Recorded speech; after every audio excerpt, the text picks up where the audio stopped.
2024 का लोकसभा चुनाव बिल्कुल मुहाने पर है, मतलब नजदीक आ चला है। और ऐसे में चुनाव आयोग पर लगातार सवाल उठ रहे हैं और उठने लगे हैं। लेकिन आपको जानकर हैरानी होगी कि चुनाव आयोग जो चुनाव कराता है उसके पहले जो एक शब्द आता है हम लोग के सामने में, आचार संहिता। आचार संहिता, कोड ऑफ कंडक्ट, मतलब चुनाव के दरमियान आपको ये करना है, नहीं करेंगे तो आप पर कार्रवाई होगी। कार्रवाई क्या होती है ये पता नहीं चलता है, लेकिन आचार संहिता लागू हो गया और उसके बाद नेताओं की धिग्धी बन जाती है। ऐसी खबरें हम लोग बचपन से पढ़ते आए हैं, सुनते आए हैं, देखते आए हैं। लेकिन अगर आप कुछ आंकड़ों पर अगर ध्यान दें और जानेंगे तो आप हैरान रह जाएंगे कि चुनाव आचार संहिता के नाम पर जो एक हौवा बनाया जाता है वो बाद में लाचार संहिता बन जाता है। जी हाँ, एक अखबार में ऐसी ही हेडिंग बनाई गई है कि आचार संहिता है या लाचार संहिता, मतलब चुनाव आयोग लाचार है। किस लिए लाचार है वो तो आप और हम बाद में डिस्कशन करेंगे, लेकिन आचार संहिता को लेकर एक रिपोर्ट आई है। आचार संहिता में कई सारी बातें होती है कि आप फलाने शब्दों का प्रयोग नहीं करेंगे और आप रात में 10 बजे के बाद चुनाव प्रचार नहीं होगा, लाउड स्पीकर का प्रयोग नहीं होगा। बहुत ढेर सारे इसके नियम कानून बनाए गए हैं, एक तरह से इंस्ट्रक्शन दिए जाते हैं। लेकिन चुनाव आयोग उसके बाद करता क्या है और कितने आचार संहिता के मामले दर्ज होते हैं और उस पर चुनाव आयोग की क्या कार्रवाई होती है, ये देश को नहीं मालूम चलता है।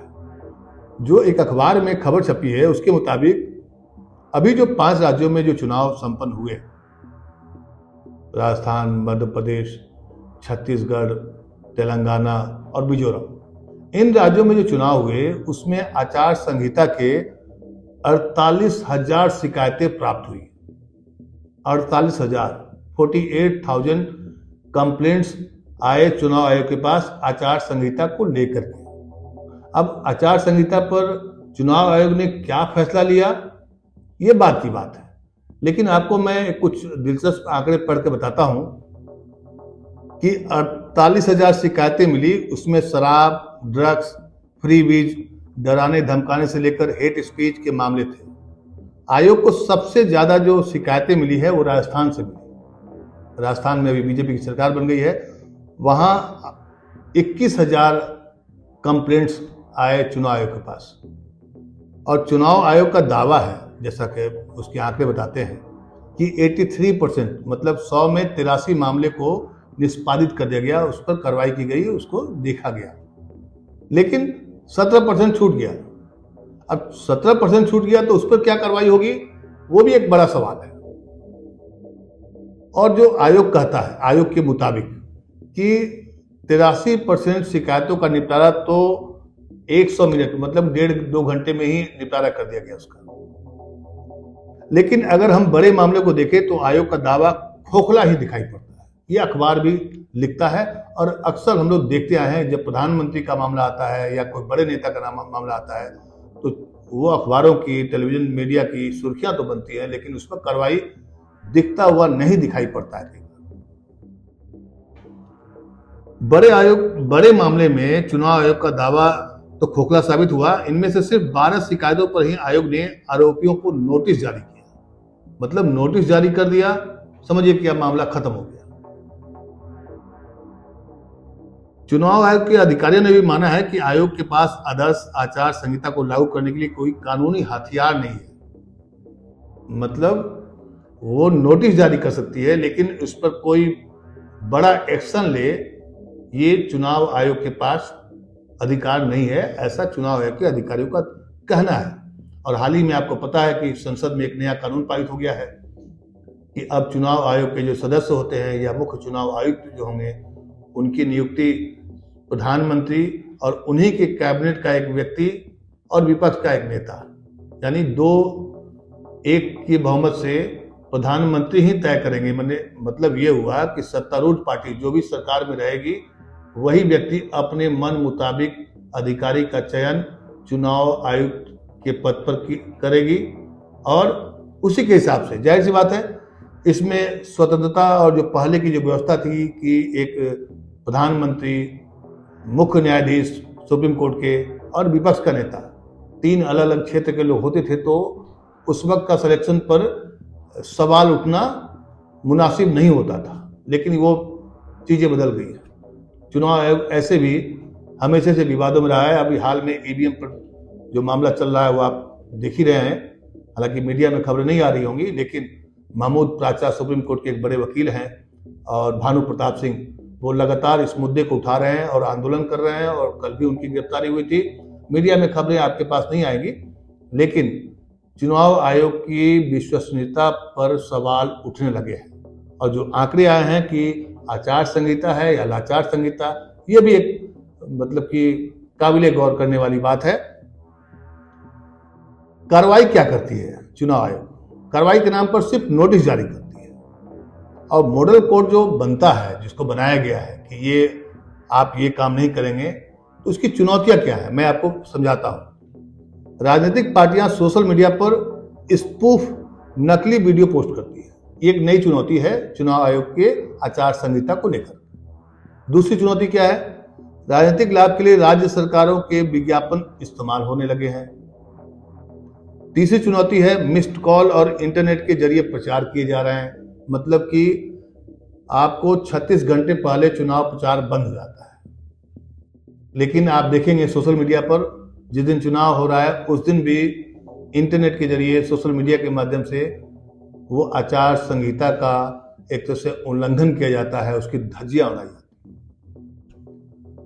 चुनाव आयोग को जो बड़ी शिकायतें मिलती है अक्सर, उसमें जो बड़ी शिकायत होती है शराब बांटना, ड्रग्स बांटना, फ्री बीज का वितरण, मतलब कि फ्री में रेवड़ियां बांटना, साड़ी कोई बांट रहा है, कोई पैसा बांट रहा है। पेड न्यूज एक बहुत बड़ा खतरा है कि आप अपने हिसाब से पैसा दे करके अपने पक्ष में खबर चलवाते हैं, माहौल बनाते हैं।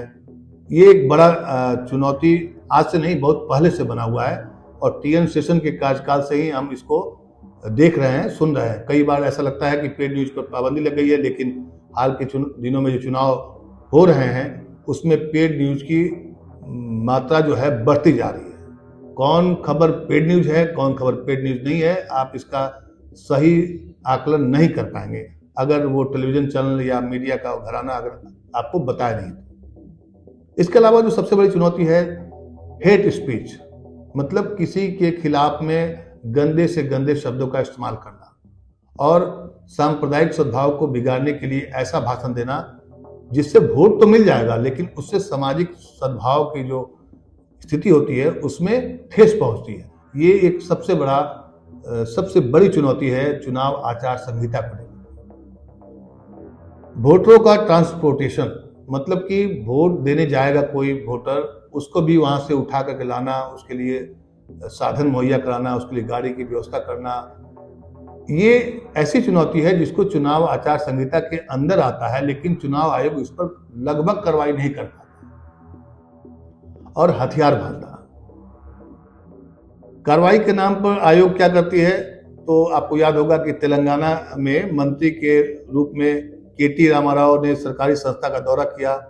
चुनावी कैंपेन के आयोग ने इसे आचार संहिता का उल्लंघन माना, कार्रवाई किया। आयोग ने नोटिस जारी कर पूछा कि ऐसा उन्होंने क्यों किया। कांग्रेस सांसद राहुल गांधी ने पीएम के खिलाफ जेब कतरे, पनौती का इस्तेमाल किया। आयोग ने इस पर नोटिस जारी किया। हालांकि कांग्रेस ने इस पर भारी विरोध भी किया और चुनाव आयोग से मिलने गई उनकी टीम कि आप राहुल गांधी जब बोलते हैं तो आप उसको नोटिस देते हैं, लेकिन प्रधानमंत्री सरेआम कुछ राहुल गांधी पर टिप्पणी करते हैं या कांग्रेस के पुराने नेताओं पर टिप्पणी करते हैं, जवाहरलाल नेहरू पर टिप्पणी करते हैं, तब आयोग क्यों कार्रवाई क्यों नहीं करता है? दिल्ली भाजपा के अध्यक्ष ने आपको लेकर भी भद्दी टिप्पणी कर रही थी चुनाव के दौरान, उस पर भी चुनाव आयोग ने संज्ञान लिया। लेकिन जो सबसे महत्वपूर्ण बात यह है कि आचार संहिता को अगर सही मायने में देखा जाए तो आचार संहिता बिल्कुल लाचार संहिता के रूप में अब दिखाई पड़ने लगी है। और आप समझिए कि अगर मान लिया अपने मन मुताबिक कोई प्रधानमंत्री चुनाव आयोग के सदस्यों का चुनाव करता है, मुख्य चुनाव आयोग का चुनाव करता है, तो फिर क्या होगा? फिर ये आचार संहिता लाचार संहिता के रूप में तो अभी वर्तमान में दिखाई पड़ता है। आगे क्या होगा?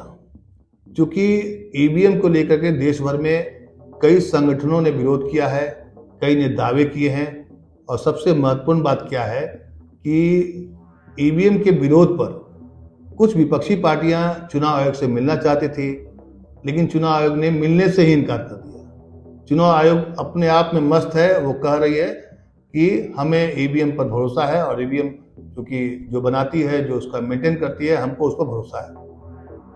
ये भी एक लोकतंत्र का तगाजा कहिए या समझिए कि लोकतंत्र में विपक्ष के नेता अगर कुछ बोलते हैं तो चुनाव आयोग अगर सिरे से खारिज कर दे, मिलने से इनकार कर दे, तो फिर क्या होगा, क्या हो रहा होगा, कैसे चुनाव व्यवस्था कराई जा रही है, इस पर सवाल उठना लाजमी है।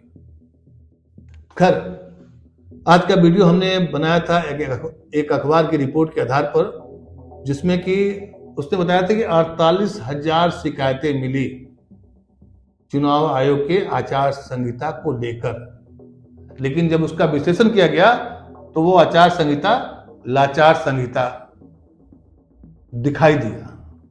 लोगों को भी समझ में आया कि भाई आप पर अगर मान लिया कोई कंप्लेन करता है तो अगर आप कार्रवाई नहीं करते हैं, इसका मतलब आप लाचार हैं। नमस्कार।